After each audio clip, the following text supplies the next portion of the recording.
Hai, selamat datang di channelnya DKID di segmen The News atau Daily News. Guys, gimana nih kabar kalian? Semoga selalu sehat dan bahagia selalu ya. Di video kali ini, Shiva akan membahas seputar Qualcomm yang baru aja merilis Snapdragon 888 Plus. Dan di luaran sana pun masih pada bertanya-tanya nih soal smartphone apa ya yang kira-kira jadi yang pertama menggunakan chipset Snapdragon 888 Plus. Nah, terus Qualcomm menjadi perbincangan hangat para netizen nih. Soalnya rumor yang beredar lagi-lagi ya, itu Qualcomm bakalan mengeluarkan chipset dengan fabrikasi terkecil bernama Qualcomm Snapdragon 895.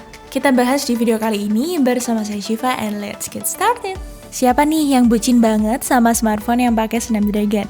Kalian tahu nggak sih kalau si Snapdragon 865 dibuat oleh Taiwan Semiconductor Manufacturing Company atau yang biasa disingkat dengan TSMC ya, dengan ukurannya 7 nanometer. Nah, kemudian si Qualcomm memutuskan untuk beralih ke vendor Samsung untuk memesan Snapdragon 888 dengan teknologi yang sudah difabrikasi 5 nanometer. Hal tersebut sama juga dengan Snapdragon 888 Plus yang merupakan chipset termantul-Li-Ti yang dibangun dengan fabrikasi 5 nanometer.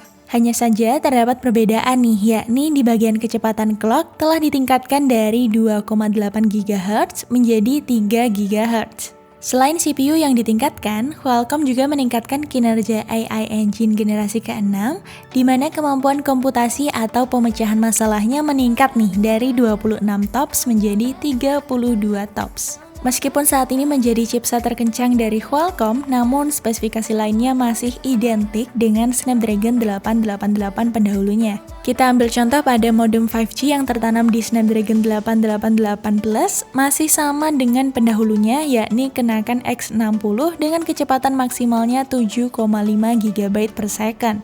Shiva kutip dari anantech.com, sejumlah vendor ponsel yang siap mengadopsi chipset termutakhir buatan Qualcomm ini diantaranya ada Asus, Honor, Vivo, dan juga Xiaomi.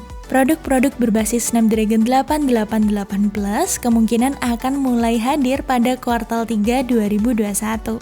Nah, kalau udah dikasih tahu tanggal rilisnya, jangan lupa menabung ya gengs, biar bisa kembali tuh smartphone impian kamu.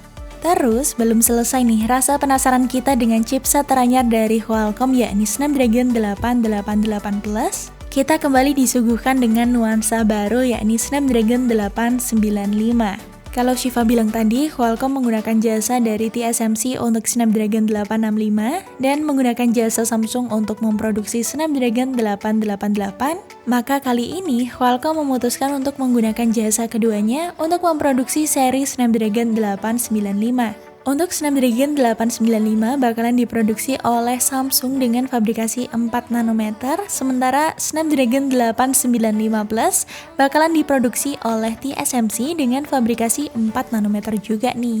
Nah, pembagiannya itu untuk Snapdragon 895 bakalan diproduksi oleh Samsung dengan fabrikasi 4 nanometer.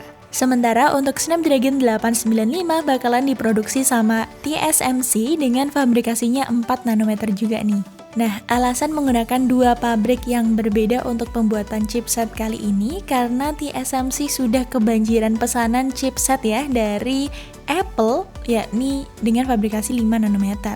Sementara untuk tahun depannya, mereka akan memproduksi chipset A15 4 nanometer untuk iPhone dan chipset 3 nanometer untuk iPad. Wah, sedikit bocoran banget ya untuk para fanboy atau fangirl. Back to the topic, sementara untuk Samsung juga harus membaginya dengan memproduksi chipsetnya sendiri yakni Exynos 2200. Urutan perilisan Snapdragon 895 dan 895 Plus kabarnya akan sama seperti dua seri Snapdragon 888 yang bakalan dirilis pada Desember 2021 dan untuk varian 888 Plus rilis 6 bulan kemudian. Selain mengunggulkan 4 nanometer, Snapdragon 895 juga akan menampung CPU Kryo 780 yang sangat baru dengan core berdasarkan teknologi ARM Cortex V9 yang belum pernah ada sebelumnya. Nah, terus penamaan penyebutan Adreno 730 juga menarik untuk dibahas dan juga disimak nih. Sebab penamaan Adreno pada Snapdragon 865 bernama Adreno 650 dan penamaan di Snapdragon 888 bernama Adreno 660. sementara pada Snapdragon 895 menjadi Adreno 730. Lompatan penamaan yang cukup jauh itu tentu menyiratkan bahwa GPU dari chipset teranyar Qualcomm yakni Snapdragon 895 jauh lebih inovatif dan ngebut banget ya gengs. Wah, Shiva udah gak sabar banget nih pengen cobain kecepatan yang sangat hakiki tersebut. Kalau kamu gimana gengs? Oh ya, kira-kira vendor smartphone apa ya yang bakalan jadi pertama menggunakan Snapdragon 895 ini? Tebak bareng-bareng di kolom komentar ya gengs. Dan segitu dulu aja ya gengs berita kali ini. Semoga segmen ini dapat menambah wawasan kamu tentang dunia gadget, teknologi, dan berita populer lainnya ya. Jangan lupa support kami dengan cara like, comment, share, dan subscribe channel DKID. Akhir kata saya Shiva pamit and see you on next video. Bye-bye semua.